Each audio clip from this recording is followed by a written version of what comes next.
നിന്നെ പെണ്ണ് കാണാൻ ആള് വന്നില്ലേ? വന്നു. നിന്റെ വീട്ടുകാരങ്ങോട്ട് പോയില്ലേ? പോയി. കല്യാണം നടത്താമെന്ന് നിന്റെ ചേട്ടൻ സമ്മതിച്ചില്ലേ? സമ്മതിച്ചു. ചെറുക്കൻ വന്ന് നിന്നെ കണ്ടില്ലേ? കണ്ടു. നീ ചെറുക്കനെയും കണ്ടില്ലേ? കണ്ടു. എന്നിട്ടാണോടി നീ വീണ്ടും എന്നെ കാണാൻ വന്നിരിക്കുന്നത്? പെണ്ടി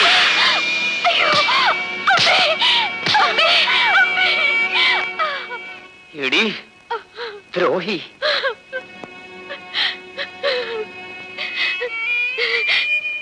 ചേട്ടൻ ചോദിച്ചതിനെല്ലാം ഞാൻ അതേ അതേ എന്നല്ലേ മറുപടി പറഞ്ഞത്. ഒരു ചോദ്യം കൂടി ചോദിച്ചിട്ട് എന്നെ തല്ലാമായിരുന്നല്ലോ. ഇത് കൂടുതൽ നീ എന്താടി ചോദിക്കാനുള്ളത്? ഞാൻ ആ കല്യാണത്തിന് സമ്മതിച്ചോ എന്ന് ചേട്ടൻ ചോദിച്ചില്ലല്ലോ. ശാന്തേ, നീ? ഇല്ല ചേട്ടാ, ഞാൻ സമ്മതിച്ചില്ല. ഈ ജീവിതത്തിൽ സമ്മതിക്കുകയുമില്ല ചേട്ടാ.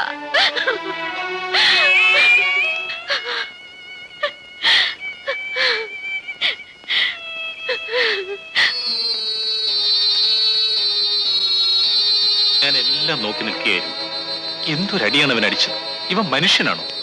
നീ എന്തിനാ അവന്റെ തല്ലുകൊണ്ട് ചാകുന്നത്? നോക്കൂ, നിനക്ക് ഞാനുണ്ട്.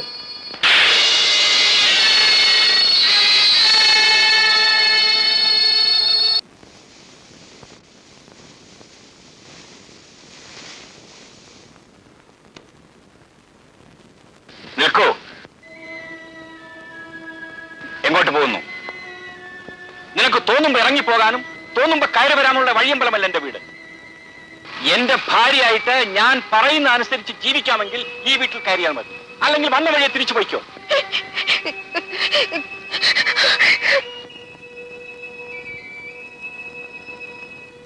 എന്റെ ഭഗവതി, എത്ര കല്യാണാലോചന വന്നു, ഒരെണ്ണമെങ്കിലും നടക്കുന്നില്ലല്ലോ.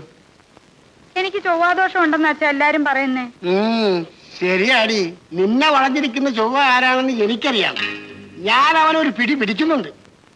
അയ്യോ അച്ഛാ, അതാരാ വരുന്നേ? ഒരു കുടക്കീഴിലല്ല, ഒരു കൂരയുടെ കീഴിൽ ഞങ്ങൾ കഴിയാൻ പോവാ. ഞാൻ ഈ മാലപ്പെണ്ണെ വിവാഹം കഴിക്കാൻ പോകും.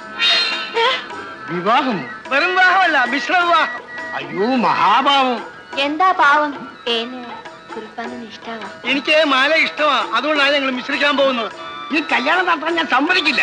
ഗേനും കുറുപ്പങ്ങനും കൂടി നടത്തും. നിങ്ങൾ എന്തോ ചെയ്യും? എന്ത് ചെയ്യാൻ? മാല നീ പേടിക്കണ്ട. ഇയാൾ എന്ത് പറഞ്ഞാലും വീഴുന്ന ഒരു വർഗമാ. ഇയാളൊരു മൂരാച്ചി. ഞാൻ മൂരാച്ചിയായിട്ടില്ല. അങ്ങനെ പിന്നെ അങ്ങനെ മാലയെ കെട്ടിയാൽ എന്റെ മോള് കെട്ടിത്തുറിച്ചാവും. അതെന്തിനാ? എന്തിനാണ് ഈ മാലയെ? നിന്നെ കൊച്ചങ്ങന്ന് മിശ്രിക്കാമെന്ന് പറഞ്ഞ പോലെ എന്റെ മോളെ കൊച്ചങ്ങന്ന് മിശ്രിക്കാൻ തുടങ്ങിയിട്ട് എത്ര നാളായെന്നറിയാവോ? അയ്യോ, ഞാൻ മിശ്രിച്ചിട്ടില്ല. ഇല്ലേ? ചോദിച്ചോളൂ, ഞാൻ മിശ്രിച്ചില്ല. അച്ചോളെ, ദൈവസാക്ഷിയാണ്, ഞാൻ നിരപരാധിയാണ്. അതുകളെ, എന്റെ മോളും കൊച്ചങ്ങനുമായിട്ടുള്ള എല്ലാ ഏർപ്പാടുകളും എനിക്കറിയാം. നേരം വരട്ടെ നോക്കി കാത്തിരുന്നതാണ്. കൊച്ചങ്ങൻ എന്റെ മോളെ കൊണ്ടുപോകണം. മാലേ, ക്ഷമിക്കണം. പാച്ചോള പറഞ്ഞ കേൾക്കാതിരിക്കാൻ. എന്നെ കേട്ടൂലേ? കേട്ടിയാതിന്റെ ഞാൻ തട്ടി. കൊച്ചങ്ങൻ, ഇതാ എന്റെ മോൾ.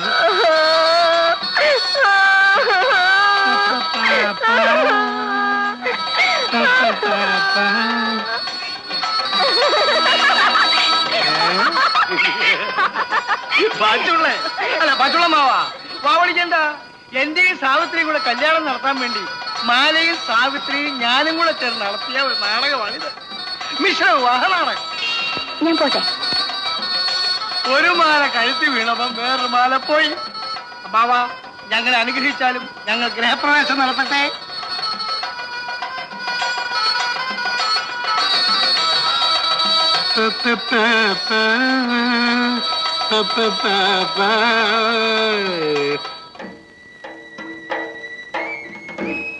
എടി മാലേ, ഇന്നെന്താ ഞാൻ നിന്നിട്ട് മുന്നോട്ട് നീങ്ങാത്തത്? ഇന്ന് ജോലിക്ക് രണ്ടുപേര് കുറവാ. രണ്ടുപേരുടെ കുറവല്ലേ ഉള്ളൂ. ആ, ഞാനും എന്റെ ഭാര്യയും കൂടെ ഇറങ്ങാം. എനിക്കൊന്നും വയ്യ. വയ്യാന്നോ? ഊണ് കഴിച്ചാൽ മാത്രം പോരെ, ഈ അരിയും നെല്ലും വിളയിക്കുന്നതിന്റെ കഷ്ടപ്പാട് കൂടി അറിയണം. ഇറങ്ങാൻ, ഇറങ്ങാൻ.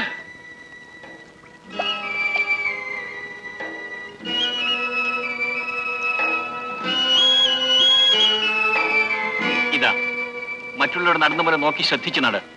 ഇറങ്ങ്. ഇറങ്ങാൻ.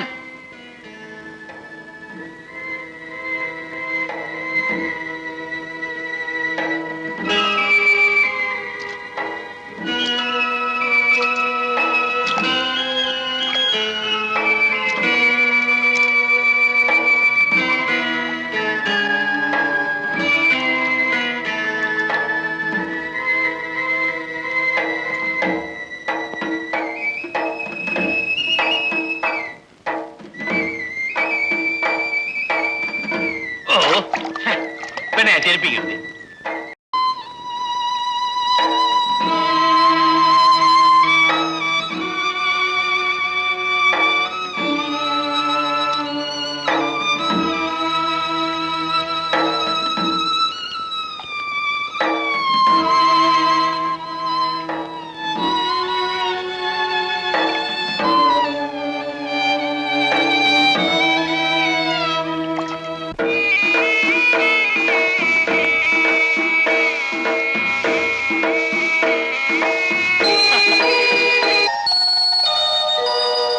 എന്താ ചോറ് വേണ്ടേ? കഴിച്ചോളാം. നിനക്കെന്താ കുളിരുന്നു? ഇല്ല. പനിയുണ്ടോ? ഇല്ലെന്ന് പറഞ്ഞില്ലേ?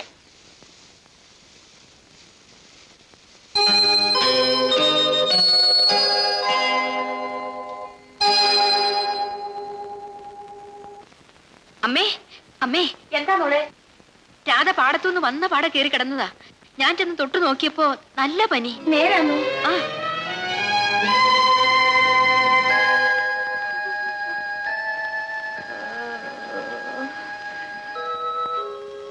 അയ്യോ, നല്ല തീ പോലുള്ള പനിയുണ്ടല്ലോ മോളെ. ആ പുതപ്പിങ്ങെടുത്തേ.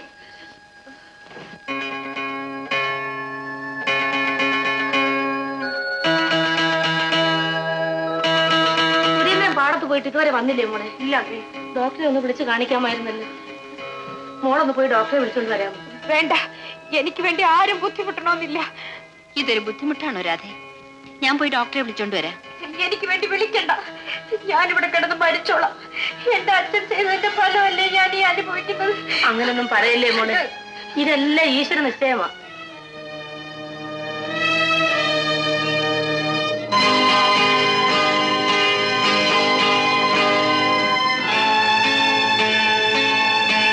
എന്തിനാണ് ഒളിഞ്ഞും പതിഞ്ഞും ഒക്കെ വരുന്നത്?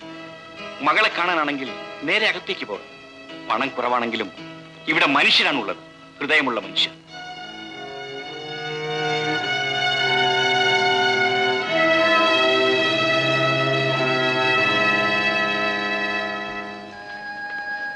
എന്താണമ്മ ഇത്? ചേട്ടാ, രാധയ്ക്ക് നല്ല പനിയാ. മോനെ, വേഗം പോയി ഡോക്ടറെ വിളിച്ചോണ്ട്. ശരിയമ്മേ.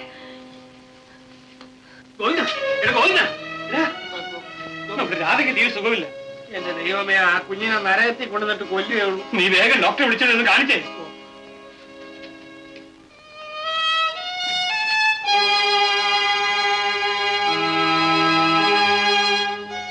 വലിയ ഉപകാരം ഡോക്ടർ.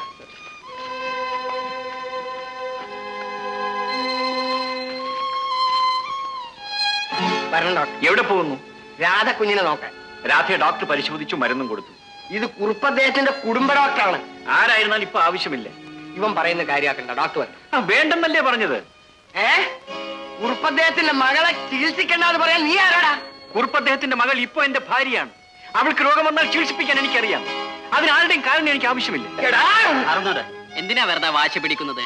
ഡോക്ടർ വന്നു, പരിശോധിച്ചു, മരുന്നും കൊടുത്തു. ഇനി ഞാൻ പൊക്കോളാം.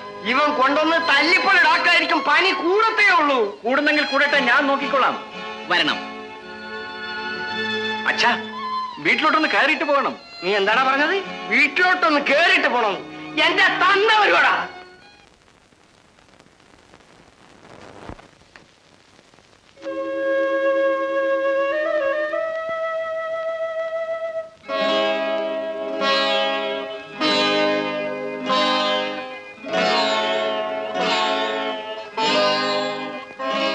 എന്റെ പെറ്റമ്മയെ സാക്ഷി നിർത്തി ഞാൻ പറയുകയാണ്, ഈ ജീവിതത്തിൽ എന്നെ നിന്റെ ഭർത്താവായി നിന്റെ മനസ്സിൽ സ്വീകരിക്കുന്നവരെ നിന്റെ ശരീരത്തിൽ ഞാൻ തൊടുകയില്ല.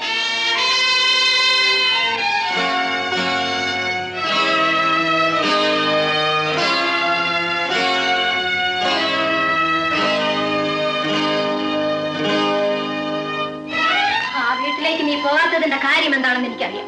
നിനക്ക് മറ്റാരുമായിട്ട് രഹസ്യ ബന്ധമുണ്ട്. ആ ഞാനും എന്റെ ഭാര്യയും കൂടെ ഇറങ്ങാം. എനിക്കൊന്നും വയ്യ. ഇറങ്ങാൻ ഇറങ്ങാൻ.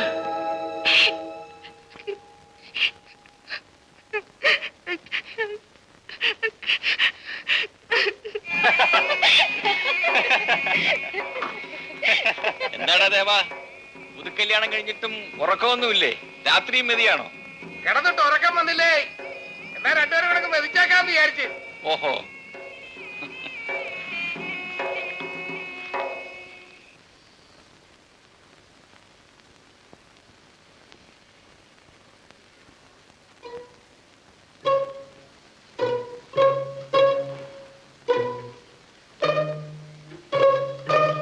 അമ്മേ, അമ്മേ, എന്താ മോളെ? രാധയെ കാണുന്നില്ലല്ലോ. കാണുന്നില്ലേ? ഈ രാത്രിയിൽ എവിടെ പോകാനാ? സുരേന്ദ്രൻ കളത്തിൽ പോയിരിക്കല്ലേ? ഞാനൊന്ന് നോക്കട്ടെ അമ്മേ.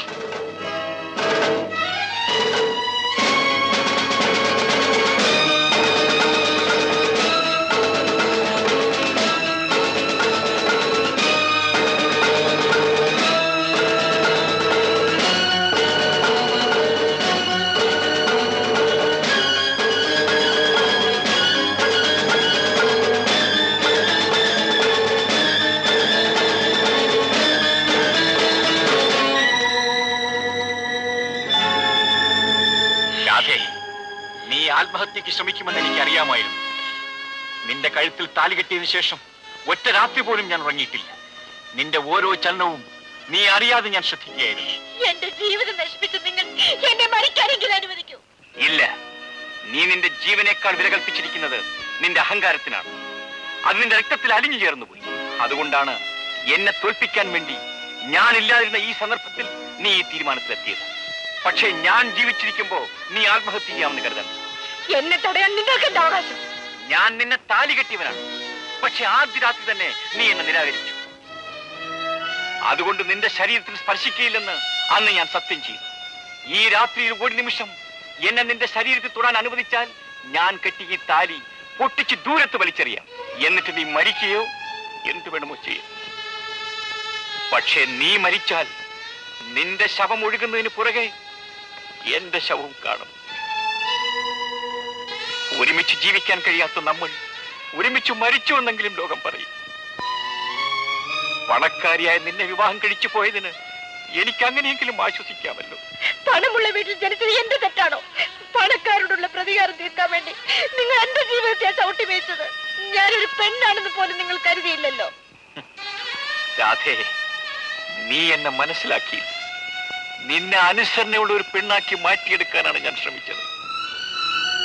അന്നെന്റെ മുഖത്ത് നോക്കി എടാ വള്ളക്കാരാ എന്ന് വിളിച്ച നിന്നിലുള്ള തന്റെ ഇടക്കാരിയെ അന്നേ എനിക്കിഷ്ടമായി. രാധേ, നീ കരഞ്ഞപ്പോഴെല്ലാം എന്റെ ഹൃദയം വേദനിക്കുകയായിരുന്നു. നീ പലപ്പോഴും എന്നെ പരിഹസിച്ചിട്ടുണ്ട്. അപ്പോഴെല്ലാം ഞാൻ നിന്നെ സ്നേഹിക്കുകയായിരുന്നു. രാധേ, നമ്മൾ രണ്ടുപേരും രണ്ട് ലോകത്ത് ജനിച്ചു വളർന്നവരാണ്. പക്ഷേ നീ ഇല്ലാത്ത ലോകത്ത് ഇനി ഞാൻ ഉണ്ടായിരിക്കില്ല. ജീവിച്ചാൽ നമ്മൾ ഒരുമിച്ച് ജീവിക്കും, ഇല്ലെങ്കിൽ ഒരുമിച്ച് മരിക്കും.